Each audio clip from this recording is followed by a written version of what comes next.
O município de Ilópolis está localizado na parte alta do Vale do Taquari, região serrana do estado do Rio Grande do Sul, distante 196 quilômetros da capital, Porto Alegre.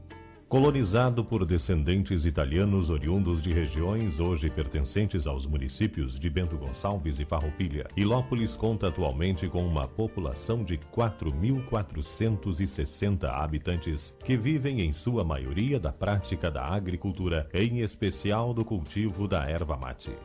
A erva mate é não somente a maior riqueza econômica do município, mas também o seu símbolo maior, como atesta o seu próprio nome, que através da junção de termos derivados do grego e do latim significa cidade da erva mate. Além de ser um dos maiores produtores do Brasil, Ilópolis tem também como referência a ótima qualidade de sua erva mate, beneficiada por condições extremamente favoráveis de clima, solo e altitude, o que assegura o desenvolvimento de plantas geneticamente resistentes e saudáveis. O município ainda é privilegiado por contar com um grande potencial turístico de ordem cultural e natural, onde se destacam a arquitetura típica italiana, presente em alguns casarões e remanescentes do período colonial, o Santuário São Paulo Apóstolo, único no mundo dedicado a este santo, a Praça Itália, no centro da cidade, e uma série de pontos que evidenciam a beleza paisagística do município, como o Lago Verde, que possui um espelho d'água de 178 mil metros quadrados, e a Cascata da Baleia, distante cerca de 1 quilômetro da área urbana e composta por 3 quedas que juntas atingem uma altura superior a 50 metros. Também merece destaque o Parque do Ibama, que é uma área de 24 hectares destinada originalmente a abrigar uma estação experimental do Instituto Nacional do Mate, que passou a funcionar a partir de 1957. O parque tem como principal finalidade a produção de mudas de árvores nativas e exóticas, além de manter a área de preservação como manejo ambiental.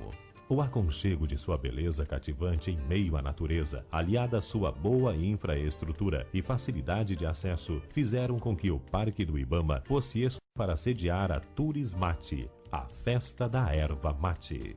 A Turismate é um evento que teve a sua primeira edição no ano de 2003, com o objetivo de valorizar, estimular e divulgar as atividades relacionadas à erva mate, e contou com uma vasta gama de atrações, como gastronomia, artesanato, produtos coloniais, feira comercial e industrial, além de diversos shows de nível estadual e nacional. Uma das principais atrações da Turismate é a reconstrução do processo histórico da erva mate. Etapa 1. Dos primórdios da civilização até 1509 d.C. A erva milagrosa.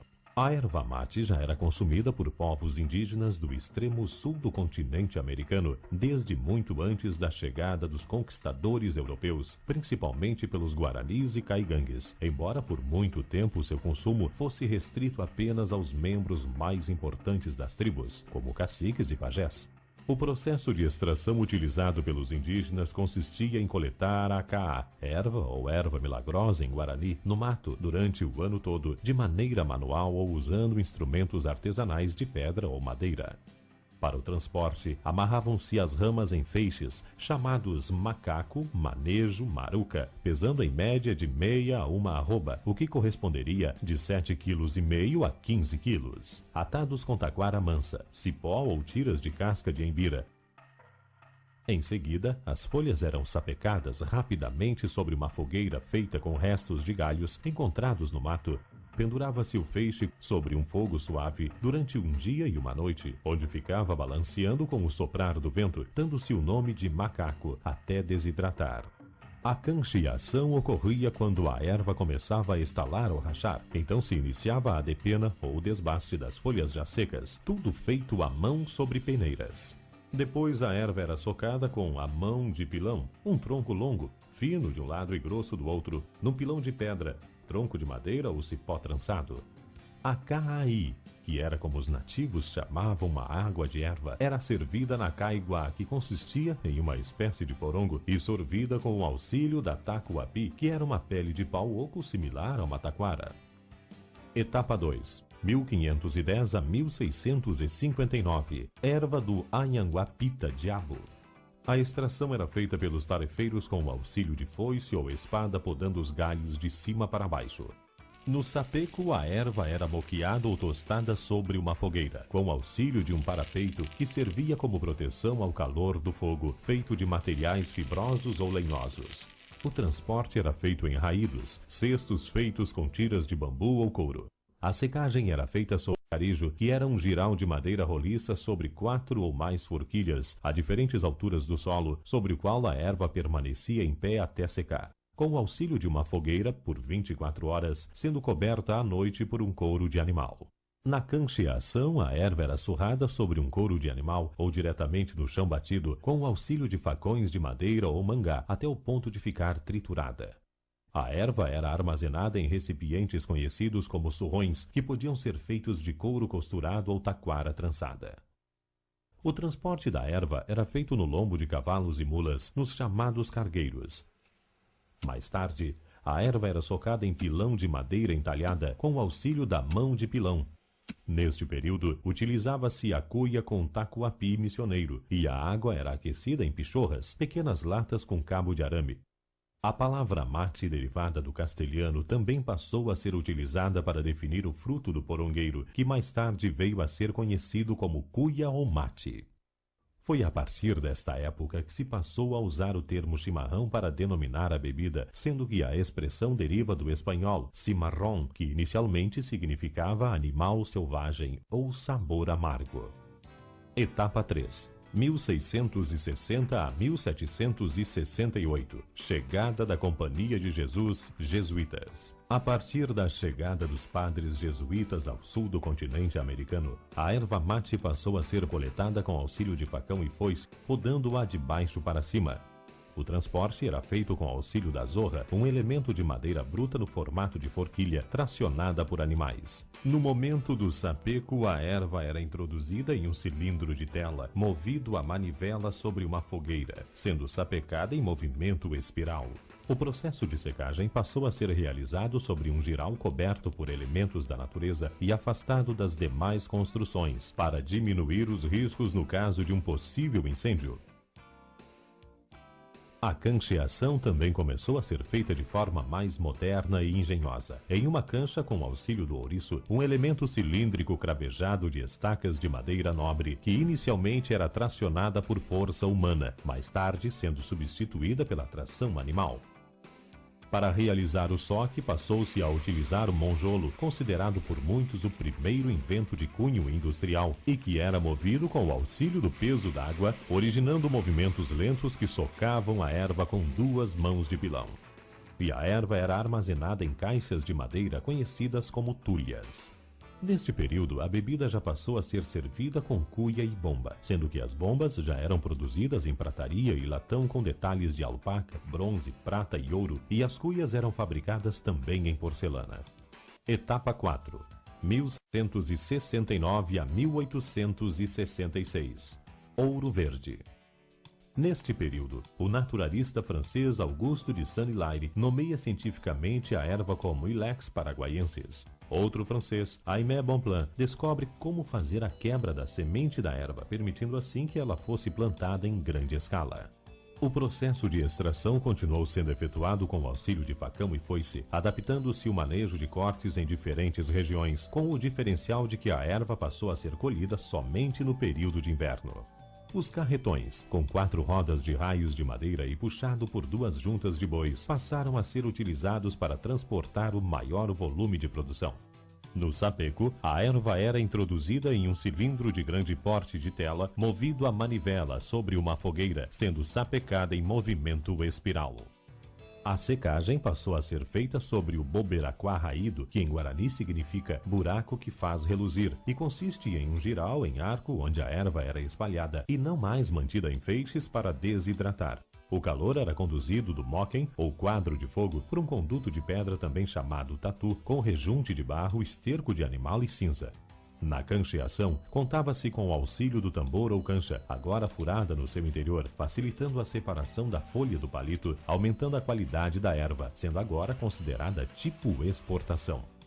Com o aumento da produção, o soque foi modernizado, onde as duas mãos do monjolo são substituídas por várias, em números pares, movidas com a ajuda da roda d'água. O aumento da produção também acarretou o surgimento do paiol, também conhecido como noque, o que consistia em depósitos de grande porte para o armazenamento da erva. A erva ficava armazenada dentro de sacos de aniagem, pipas e pequenas caixas. O chimarrão era servido com cuia e bomba, tornando-se também mais comum o uso da chaleira e do bule. Etapa 5, 1867 a 1980. Chegada da energia elétrica. Em meados da década de 1860, a energia elétrica chega ao Brasil, causando uma grande revolução nos costumes e na economia. As técnicas de cultivo e beneficiamento da erva mate também passaram a ser gradativamente modificadas a partir da implantação dessa nova forma de energia. O processo de extração continuava sendo feito com o uso do facão, sendo que em seguida a erva era envolvida em raídos, grandes feixes amarrados por uma trama de taquara mansa de aproximadamente 200 quilos. No transporte, já se utilizavam veículos mais eficientes, como carretas e tratores. O sapeco passou a ser feito em um cilindro de chapa de metal perfurada, movido por um motor elétrico sobre a fogueira. Na secagem, o barbacoa passou a ser substituído por uma versão mais aprimorada, conhecida como arapuca, que consistia em um estrado de madeira cercado por paredes de tijolo de barro, onde as boquias são cobertas por chapas metálicas semelhantes a chapéus chineses. O quadro de fogo é coberto de tijolos, assim como o conduto. Para a cancheação, utilizava-se então um picador cilíndrico com dentes de ferro. A energia elétrica também já era usada no soque, onde movia o pilão, que podia ter até 24 mãos. Neste período, a erva é comercializada em sacos de nylon e embalagens de papel. Também nessa época, torna-se popular o uso de bombas, cuias e chaleiras dos mais variados tipos e formatos. Etapa 6, 1981 até a atualidade. Indústria de erva mate. A partir do início da década de 1980, o moderno processo industrial foi implantado para o beneficiamento da erva mate, o que permitiu que a sua produção fosse dinamizada e expandida em grande escala, além de conferir um significativo ganho de qualidade ao produto. Nos dias atuais, o tarefeiro continua sendo responsável pela extração da erva mediante utilização de facão e outras ferramentas como serrote, tesoura e tesourão. Na indústria, o primeiro processo pelo qual a erva passa é o sapeco, realizado em uma caldeira cilíndrica mecânica giratória, onde a erva efetua movimento espiral, sendo que o quadro de fogo agora tem a sua temperatura controlada. Em seguida vem a cancheação, onde a erva é triturada em modernos equipamentos, passando por um caracol, de onde é conduzida a secagem. No processo de secagem, a erva passa através de um secador automático onde sofre um processo de desidratação, perdendo até 60% de seu peso, sendo em seguida levada por aspersão ao processo seguinte. Na sequência, a erva é conduzida por gravidade ao soque onde, através de elevadores, é depositada em uma tulha que está sobre a máquina empacotadora, pesando automaticamente e conduzindo-a em esteira até a colagem e enfardamento. A erva, então, é comercializada em embalagens de papel e metalizada. Entre os recipientes mais utilizados para armazenar a água quente, a garrafa térmica é a que mais tem ganhado espaço. Atualmente existem uma grande diversidade de cuias de porcelana, plástico e cristal, sem porém substituir a tradicional cuia de porongo.